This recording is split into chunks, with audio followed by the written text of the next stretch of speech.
الشكر علينا. آمين. أعوذ بالله من الشيطان الرجيم. بسم الله الرحمن الرحيم. الحمد لله رب العالمين. اللهم صل على سيدنا محمد تفتح لنا فتوح العارفين وعلى آله وصحبه أجمعين.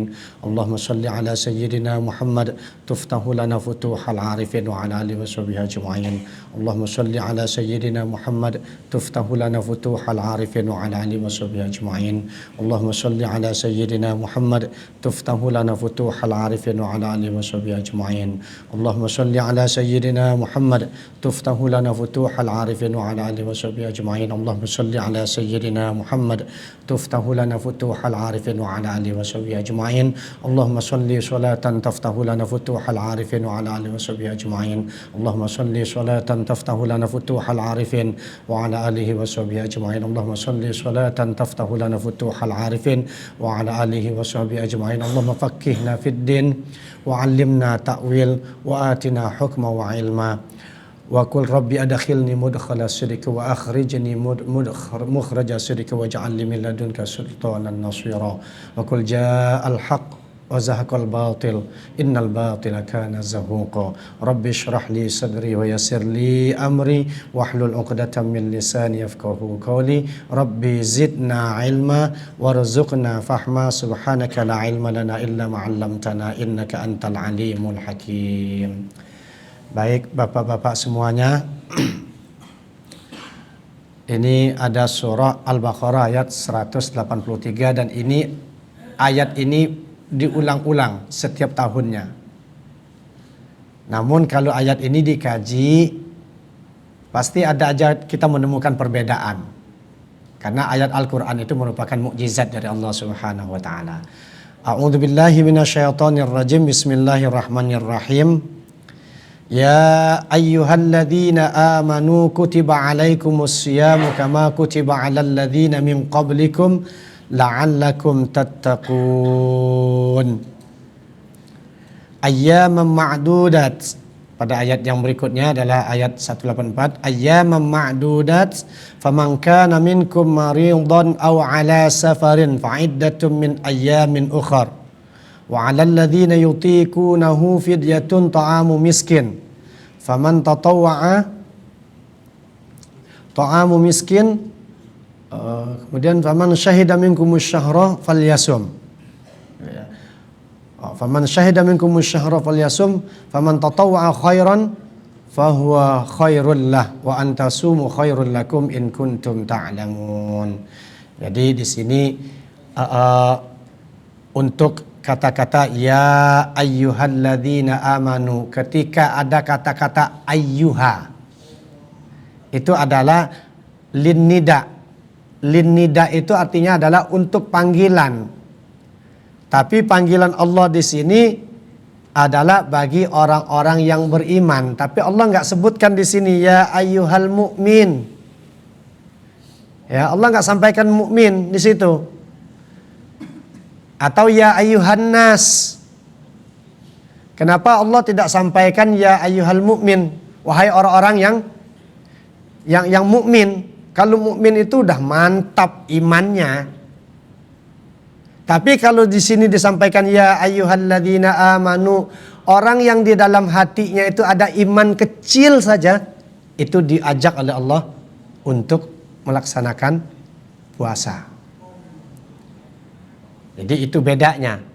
Dan kenapa tidak ya ayyuhan nas, wahai manusia? Kenapa tidak demikian? Karena apa? Puasa itu untuk orang yang beriman. Gitu ya. Ada tata caranya. Terus ada atau tidak puasa itu bagi orang yang selain Islam? Ada. Ya, dahulu tuh agama penyembah bintang, mereka itu puasanya 30 hari dalam setahun. Kemudian ada puasa sunnah itu 16 hari atau 27 hari. Tujuan mereka puasa itu adalah untuk menghormati bintang Mars. Karena mereka itu berkeyakinan bahwa bintang itulah nanti yang bisa menentukan nasib mereka. Ya, Nah kemudian ada nggak selain Islam lagi? Ada. Yahudi. Yahudi itu melaksanakan puasa selama 40 hari. Ya, mereka melaksanakan puasanya itu selama 40 hari. Ada Yahudi. Yahudi itu melaksanakan puasa selama 40 hari. Ya, mereka melaksanakan puasanya itu Ya, itu berarti telat sedikit tadi delay. Bapak-bapak harus paham itu katanya ya. Ya, baik, nggak apa-apa. Nah ya. Nah, kemudian ada juga yang melaksanakan puasa. Ya. Maka di situ disampaikan ya ayyuhalladzina amanu kutiba alaikumusiyam. Di situ kan kutiba, diwajibkan. Ada nggak yang menunjukkan bahwa di situ yang mewajibkan siapa? Apa Allah sampaikan di situ, aku wajibkan puasa untuk kamu? Apakah begitu dalam ayatnya? Tidak ada. Di sini disembunyikan siapa yang mewajibkan. Ya kita baca itu ayatnya.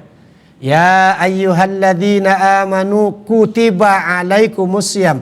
Kutiba diwajibkan, aifurido. Aifurido itu artinya apa? Diwajibkan. Tapi pertanyaannya siapa yang mewajibkan? Di situ tidak dijelaskan Allah mewajibkan ayat Al-Qur'annya, tapi kata-katanya adalah ya diwajibkan, disembunyikan siapa yang mewajibkannya itu. Itu menunjukkan bahwa puasa ini luar biasa. Ya. Dan dikatakan diwajibkannya itu nanti ya Allah mewajibkan. Dan kita juga bisa mewajibkan puasa itu untuk diri kita sendiri. Karena Allah tidak ada keuntungan bagi Allah. Mau puasa seluruh dunia ini berpuasa, Allah tidak bakalan naik derajat. Atau semuanya membangkang, tidak ada yang puasa satupun di dunia. Allah nggak turun tahta. Tetap Allah maha tinggi. Maka di situ disembunyikan oleh Allah siapa yang mewajibkan itu. Jadi kita juga bisa mewajibkan puasa atas diri kita. Kenapa? Karena manfaat dari puasa itu kembali kepada kita. Manfaatnya kembali kepada kita. Kata Rasulullah itu sumu tasihu. Berpuasalah kamu, maka kamu akan sehat. Jadi kalau seandainya masih sakit hari ini, begitu ya, apa yang diajarkan oleh Nabi? Puasa. Karena dengan puasa itu nanti kita ibaratkan nih, selama 11 bulan kita makan, minum, semuanya masuk. Semuanya masuk ke dalam perut kita. Mau sop iga, mau sop kambing, sate kambing. Kadang-kadang sate kambing itu termasuk arang-arangnya sedikit nempel di situ, masuk juga ke perut. Apalagi minum kopi jos di Jogja ya Pak ya. Kopi jos itu di angkringan Jogja itu, arang itu. Masukin panas-panas, masukin ke kopi itu. Masuk itu ke perut kita. Itu lambung kita, perut kita itu kalau mau teriak-teriak dia minta ampun. Ini nggak kuat lagi saya katanya. Macam-macam yang kamu masukin ke dalam ini nggak kuat saya nampungnya katanya. Maka Allah kasih kesempatan bagi kita itu untuk turun mesin. Turun mesinnya itu selama 1 bulan. Tune up kita itu 1 bulan itu. Ya, nanti setelah Ramadan insya Allah sehat semua. Tapi syaratnya malamnya jangan balas dendam. Itu ya Pak ya. Ini malamnya balas dendam. Itu ya kolak masuk, itu ya risol masuk. Ya Allah. Itu ya sayang nih makanan kalau kebuang gitu. Ya belinya jangan banyak-banyak. Itu ya kalau banyak belinya boleh atau tidak? Boleh, bagi-bagi dengan tetangga, kirim ke musola, kirim ke masjid. Mungkin ada musafir yang lagi puasa saat itu. Maka puasa itu Allah sembunyikan, kutiba kata Allah, diwajibkan berpuasa itu ya, berpuasa bagi kamu. Tapi kita juga bisa mewajibkan puasa itu terhadap diri kita sendiri. Puasa kita dengan puasa orang yang terdahulu beda. Orang dahulu kalau seandainya habis buka puasa, ya jadi syariatnya pada zaman Nabi Muhammad, sebelum terjadi pada kita hari ini, itu awal-awal puasa itu mereka itu ya habis buka puasa malamnya nggak boleh tidur dulu. Kalau dia tidur itu dilarang untuk melakukan hubungan suami istri. Kuat nggak Pak kira-kira itu selama Ramadan kita nggak melakukan itu? 30 hari Pak. Gimana Pak? Gak kuat ya. Kalau makan bisa kita tahan kan? Minum bisa tahan. Tapi kalau urusan yang satu itu kuat gak nahan 30 hari? Orang seminggu aja istrinya lagi halangan aja udah nanya-nanya gitu ya. Udah kering belum gitu ya. Ya Pak ya, udah nanya-nanya itu gitu. Udah kering belum? Belum, dikit lagi gitu. Ya Allah lama banget ya gitu. Itu baru seminggu. Gitu ya, apalagi sebulan.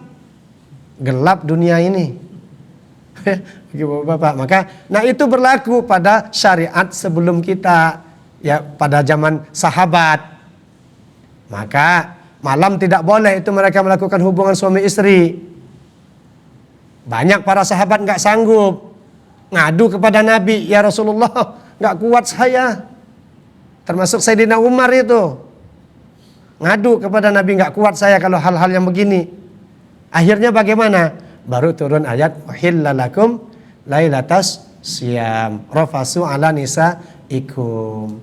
Pada malam siam itu, pada malam bulan Ramadan itu kita dibolehkan untuk rafas ila nisaikum kepada istrinya. Dalam arti kata apa? Boleh melakukan ayil jima, di dalam tafsirnya begitu.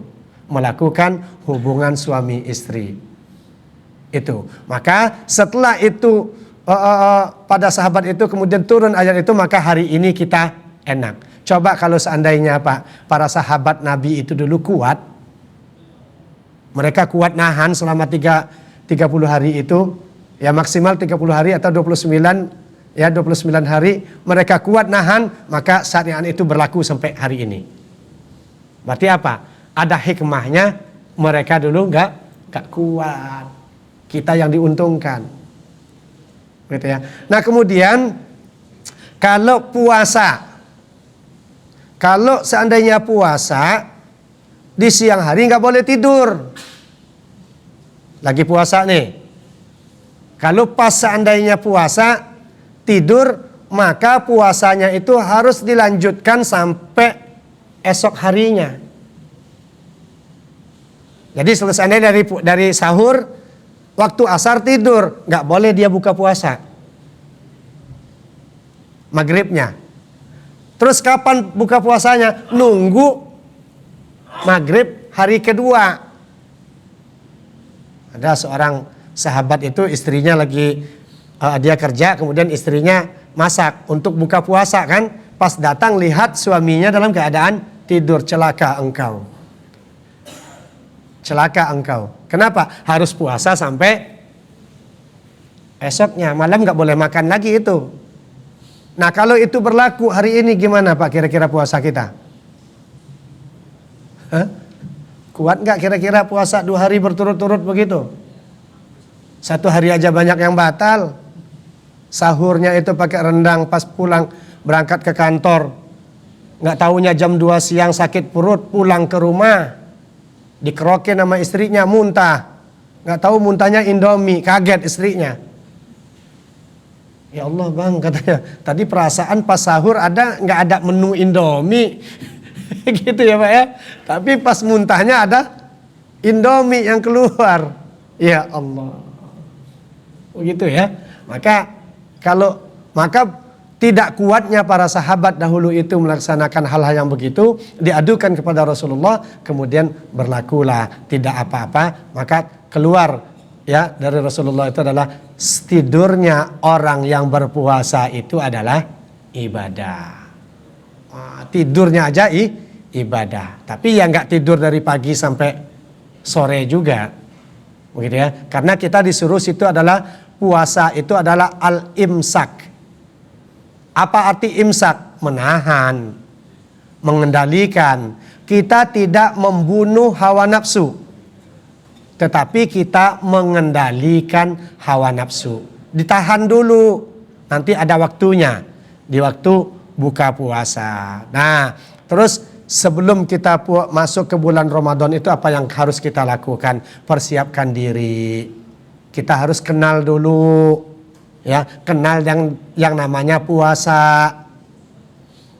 Apa itu puasa? Kalau di Ramadan itu siangnya itu harus siam, malamnya harus qiyam.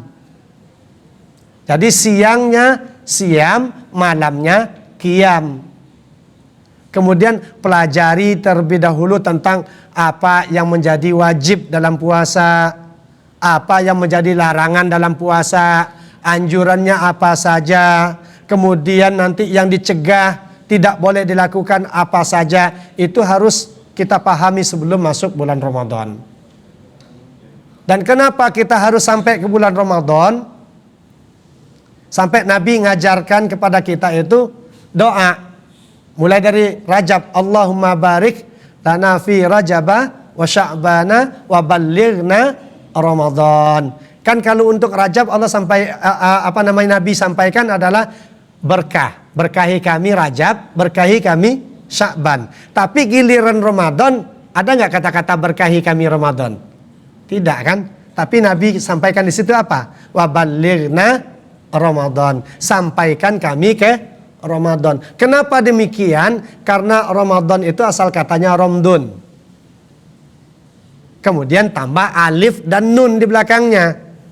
Jadi Ramadan. Dalam kaidah bahasa Arab ketika ada tambahan alif dan nun di akhir, maka itu mempunyai arti yang sangat sempurna. Jadi Ramadan itu artinya membakar. Ramadan itu artinya membakar. Ramdun itu membakar. Maka ketika membakarnya ditambah alif dan nun, maka membakarnya sangat sempurna. Coba Pak, kalau seandainya ada besi, kemudian kita bakar di dalam api, kemudian besi itu berubah menjadi putih. Apinya berubah menjadi putih, nggak merah lagi. Itu saking panasnya. Dan bahkan Ramadan itu lebih panas dari itu. Siapapun yang masuk ke bulan Ramadan selama ada iman di dalam hatinya, maka Allah bakar dosanya. Cara bakarnya tadi dengan api yang sangat panas. Itu arti dari Ramadan. Maka Nabi ajarkan sampaikan kami ke bulan Ramadan. Siapapun yang sampai ke bulan Ramadan, Allah bakar dosanya. Maka kita berucap itu sebelum itu, yaquluna rabbana ighfir lana wali ikhwaninal ladzina sabakuna bil iman wala taj'al fi qulubina ghillal lil ladzina amanu rabbana innaka raufur rahim. Jadi minta ampun dulu kepada Allah sebelum masuk Ramadan. Bersih rumah, bikin tempat ibadah sendiri, bikin mihrab. Mihrab itu tempat ibadah. Jadi nggak ada yang boleh lewat depannya. Jadi bikin tempat ibadah khusus untuk Ramadan. Kalau tahun kemarin belum hatam Al-Quran, tahun ini wajibkan diri hatam Al-Quran. Kalau tahun kemarin 1 kali, tahun ini wajibkan 2 kali. Kita yang wajibkan sendiri.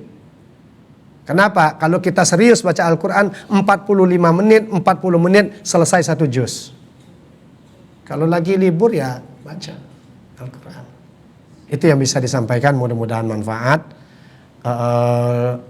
Karena keterbatasan waktu kita, sebenarnya itu ayat ini adalah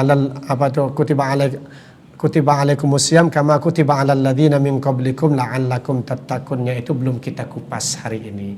Mudah-mudahan bermanfaat dan ada kita pada tahun ini bisa melaksanakan puasa, kita sampai ke bulan Ramadan semuanya dalam keadaan sehat walafiat.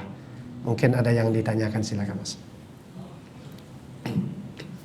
Baik, kami silakan pada dua jamaah untuk menanyakan. Silakan.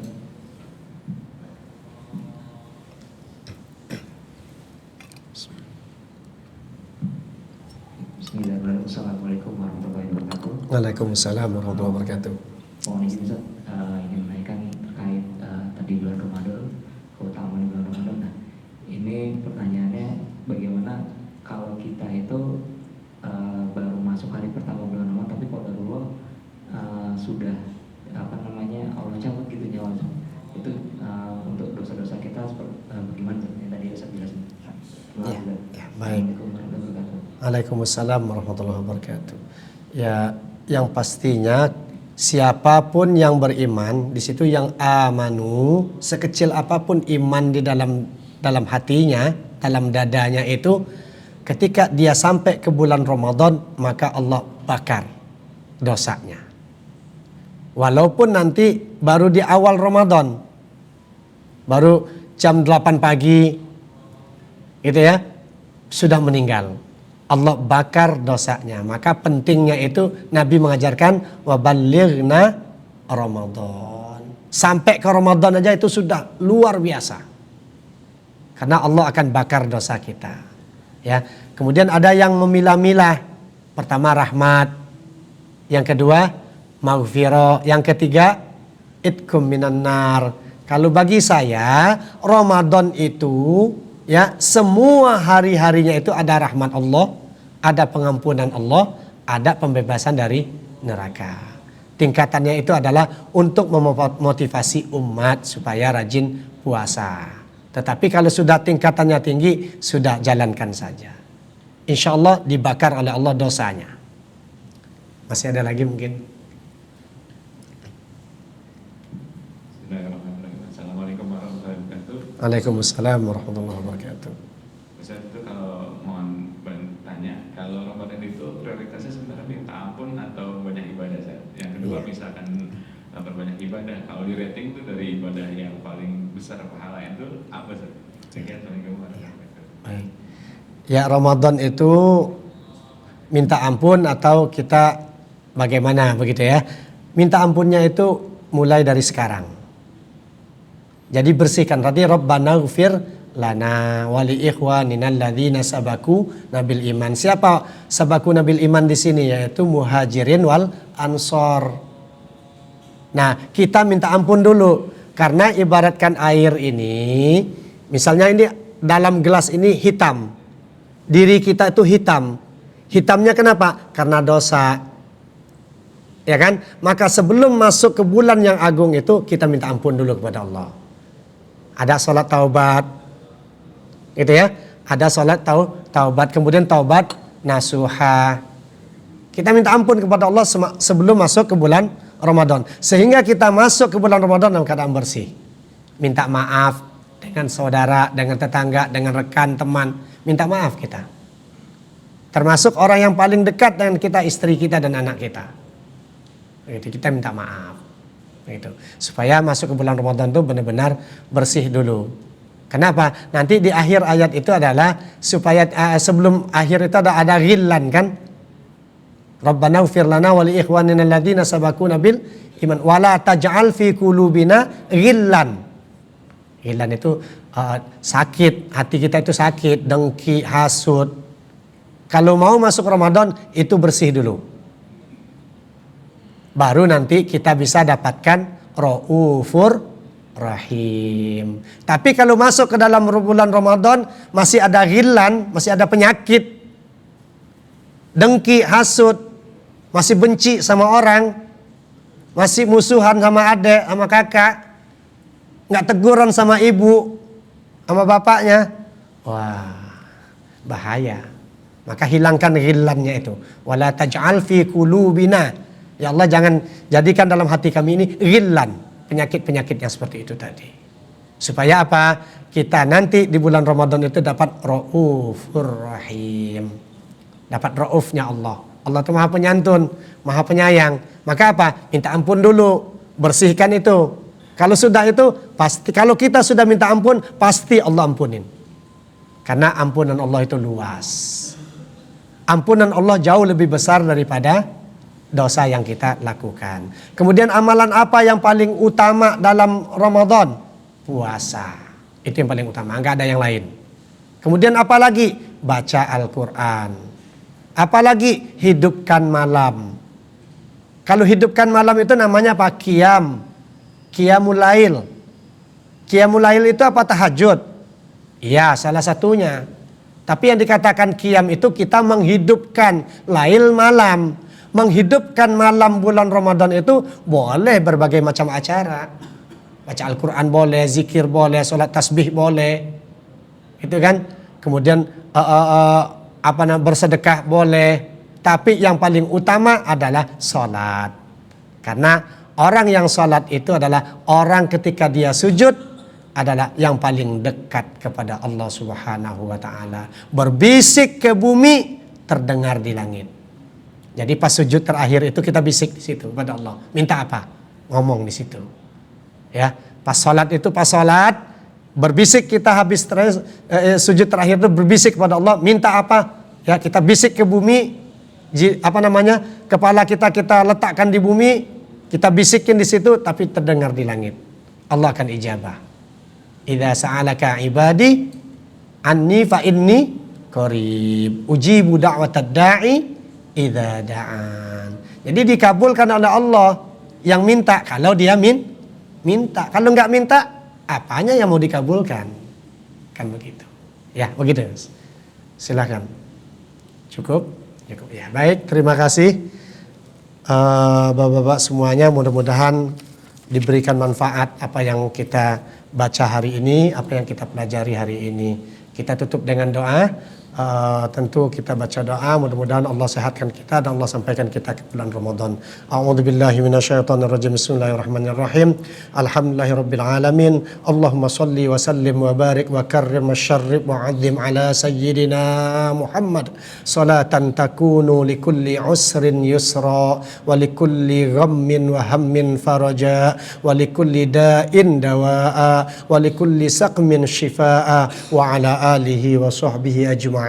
Allahumma barik lana fi Rajab wa Sya'ban wa ballighna Ramadan. Allahumma barik lana fi Sya'ban wa ballighna Ramadan. Allahumma barik lana fi Sya'ban wa ballighna Ramadan. Rabbana zalamna anfusana wa illam taghfir lana wa tarhamna lanakunanna minal khasirin. Rabbana atina fid dunya hasanah wa fil akhirati hasanah wa qina adzabannar. Wa sallallahu ala sayyidina Muhammadin bifadli subhana rabbika rabbil izzati amma yasifun wa salamun alal mursalin walhamdulillahi rabbil alamin. Assalamualaikum warahmatullahi wabarakatuh.